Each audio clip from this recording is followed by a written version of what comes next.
లో ప్రభుత్వం ముందుకెళ్ళడానికి మరి పాత 50% ఏదైతే ఉన్నాయో సుప్రీంకోర్టు నిబంధనల మించకుండా మరి ఆదేశాలు పాటించాలని చెప్పి కూడా మరి ఆ నిబంధనల ప్రకారం ముందుగా గ్రామ పంచాయతీ ఎన్నికలను నిర్వహించడం కావచ్చు. అదే క్రమంలో కాంగ్రెస్ పార్టీ మరి రానున్న రోజుల్లో స్థానిక సంస్థల ఎన్నికలు కావచ్చు, జిహెచ్ఎంసీ ఎన్నికల్లో ఎలాంటి వ్యూహంతో ముందుకెళ్తుంది? సో ఓవరాల్గా దానికి ప్రతికూలత ఉంటుందా, అనుకూలత ఉంటుందా, ఏం చెప్తారు?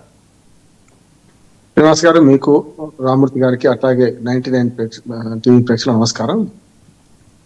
రెండు విషయాలు మాట్లాడుకోవాలి. ఒకటి ఏంటంటే, మంచి చెడ్డో జూబ్లీహిల్స్ ఎన్నికల్లో కాంగ్రెస్ పార్టీ గెలవడం వల్ల సంతోషకరమైన విషయం ఏంటంటే, ఆ ఓడిపోవడం గెలవడం ఆ నియోజకవర్గాన్ని కానీ స్థానిక ప్రభుత్వాలు ఎన్నిక జరిగే అవకాశం అయితే వచ్చింది. అంటే ఈ ఊపు మీద చేద్దామని అనుకుంటున్నారు.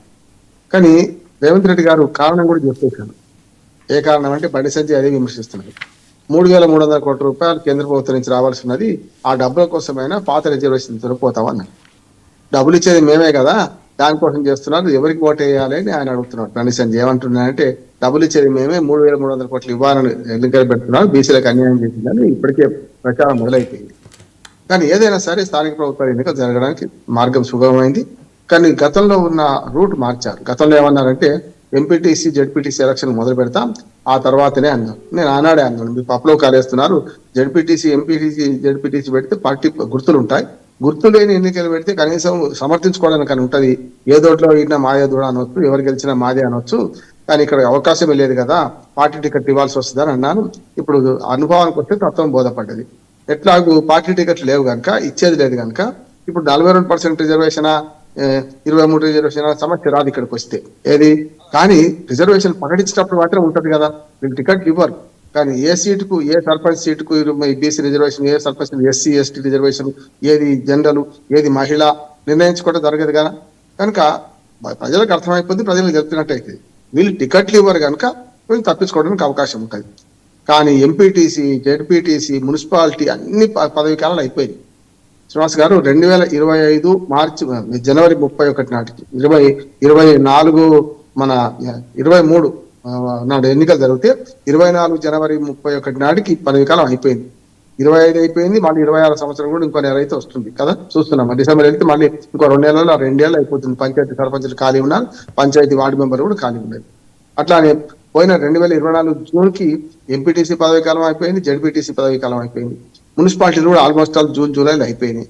అంటే దాదాపు అది 1.5 ఇయర్, ఇది 2 ఇయర్స్ అవుతుంది. ఏది స్థానిక ప్రభుత్వాలు అన్ని ఖాళీ. జిహెచ్ఎంసీ ఎన్నికలు ఒక బాకీ ఉంది, వచ్చే సంవత్సరం మార్చి దాకా ఉన్నది. దాని పదవి కాలం కనుక కొంత టైం తీసుకోవచ్చు.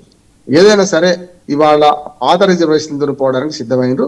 కానీ బీసీ సంఘాలు కానీ ఇవాళ నిన్న కృష్ణయ్య గారు మాట్లాడినా, బీఆర్ఎస్ పార్టీ మాజీ మంత్రి శ్రీనివాస్ గౌడ్ గారు మాట్లాడిన అగ్నిగుండం చేస్తామంటున్నారు. రిజర్వేషన్లు కనుక మీరు గతంలో కేసీఆర్ చేసినట్టు 23% ఇస్తే మీరు పొడి చేసింది ఏమిటి, మీరు కామారెడ్డి డిక్లరేషన్ చేసింది ఏమిటి, దాని తర్వాత మీరు ఇప్పటిదాకా హైక్ క్రియేట్ చేశారు, ఎప్పటికప్పుడు ప్రజలను ఆశల్లో ముంచారు, ముఖ్యంగా బీసీలతో ఆడుకున్నారు. కనుక మీరు ఏ లెక్కలు చేసినా ఆఖరికి ఇక్కడికే వచ్చింది కదా అని. అందుకని నేను మొదటి నుంచి చెప్తున్నాను శ్రీనివాస్ గారు, అసెంబ్లీ సాక్షిగా ప్లాన్ ఏ ప్లాన్ బి ఎప్పుడో రేవంత్ రెడ్డి ఫిక్స్ అయ్యి చెప్పేశాను. అన్నాడు ఏమన్నారు అసెంబ్లీ సాక్షిగా, అయితే రిజర్వేషన్ అన్ని ప్రయత్నాలు చేస్తున్నాము, కాలేదనుకోండి బిల్లు పాస్ అయింది, అక్కడ ఆమోదం పొందకపోతే పార్టీ తరఫున రిజర్వేషన్లు ఇస్తా అన్నారు. వాళ్ళు హామీ ఇచ్చింది పార్టీ తరఫున రిజర్వేషన్లు కాదు కదా. కనుక తప్పనిసరి దీని మీద గొడవ జరుగుతుంది. దీని మీద పార్టీలు తమ రాజకీయ పార్టీల వైఖరి వెల్లడిస్తాయి. బీసీలకు అన్యాయం చేసిన కాంగ్రెస్ పార్టీ మీద నెపం మోపుతాయి. ఇటు మీరు హామీ ఇచ్చిన హామీ ఎందుకు నెరవేర్చలేదని బీఆర్ఎస్ అడుగుతుంది, బీజేపీ అడుగుతుంది. బీజేపీ కన్నా కొంచెం నైతిక హక్కు లేదు. ఎందుకు లేదంటే బీజేపీ చేసిన పని ఏంటంటే బిల్లుకి ఆమోదించులు, ఇక్కడ మద్దతు ఇచ్చిండ్రు, అక్కడికి పోతే దాన్ని అమలు చేయడానికి అక్కడికి వచ్చే కదా రాష్ట్రపతి గవర్నర్ దగ్గర ఆపిండు. వాళ్ళని తెలుసు కదా మనకు. కనుక బీజేపీకి వచ్చిన నైతిక అర్హత లేదు. కానీ బీఆర్ఎస్ అటువంటి సమస్య లేదు కదా. కేంద్రంలో బీజేపీ ఉన్నది, రాష్ట్రంలో మీరున్నారు, ఎట్లా చేస్తారో చేయండి. ఎట్లా ఇప్పుడు జానడి ఇంట్లో బోరెడ కట్టే ఎట్లా కొడతారో కొట్టడం పొగడానికి పాత సామెత బుతక సామెత ఉన్నది. అట్లాగే ఉన్నది. ఇప్పుడు మీరు హామీ ఇచ్చింది మీరు, అమలు చేస్తానది వాళ్ళు. మరి మీరు చేయక వాళ్ళు చేయక అయితే మేం చేస్తాం. గతంలో కేసీఆర్ గారిని బదనాం చేశారు కదా, 23% రిజర్వేషన్ తగ్గించారన్నారు కదా. దీనిలాగా మీకు ఏ ఇబ్బంది వచ్చిందో ఆనాడు కూడా కోర్టు అన్ని మార్గాలు మూసుకపోయినాక చేసిండ్రు. అదనంగా కాంగ్రెస్ పార్టీ కొన్ని పనులు చేసింది. కులగణన చేయడం, కులగణన తర్వాత డెడికేటెడ్ కమిషన్ నిర్మించడం, ఇవన్నీ సరే. మొత్తం మీద మేము చేసిన ప్రయత్నం తక్కువది కాదు, అన్ని ప్రయత్నాలు చేసినాం, కాలేదన్నారు. ఆనాడు కూడా కోర్టు దాకా పోయింది. కానీ మిగతా బీసీ లెక్కలు చేయకపోవడం, జనాభా లెక్కలలో మనకు ఈ కులగణన చేయకపోవడం, ఇవన్నీ జరిగినాయి కనుక ఇప్పుడు అసలైన పరీక్ష వచ్చి మొదలైంది అక్కడ. ఇవాళ ఈ 4 ఎన్నికలు పంచాయతీ, మున్సిపాలిటీ, అట్లాగే మనకు ఎంపీటీసీ, జడ్పీటీసీ అన్ని ఎన్నికలు పూర్తయినాయి అనుకోండి. అన్ని ఎన్నికలు జరపాలంటే రాష్ట్రంలోని అందరూ ఓటర్లు పాల్గొంటారు ఏదో రూపంలో. మినీ అసెంబ్లీ ఎన్నికలు జరిగినట్టే లెక్క. ఇక మిగతా ఏముంటది, అన్ని మున్సిపాలిటీలు ఇళ్ళకి వస్తాయి, రాష్ట్ర ప్రజలకే వస్తారు, పంచాయతీలు వాళ్ళకే వస్తాయి, కాకపోతే కొంచెం వెనక ముందు.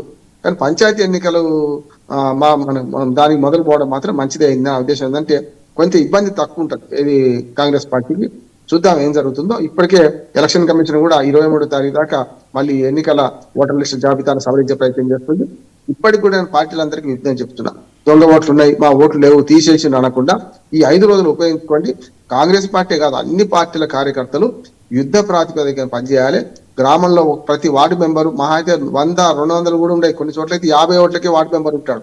చూస్తున్నాం కదా, 6 వార్డు మెంబర్లు ఉండి 250 తండా అంటే 50 ఓట్లు కూడా ఒక్కొక్కరికి రావు ఒక్క వార్డు మెంబర్లు. మరి 26 ఓట్లు వచ్చినట్టు గెలుస్తాడు. కనుక ఇప్పటికైనా రాజకీయ పార్టీలు నా విజ్ఞప్తి ఏంటంటే గ్రామ పంచాయతీలో ప్రతి ఓటర్ను, అర్హుడైన ఓటర్ను పోనించుకోకండి.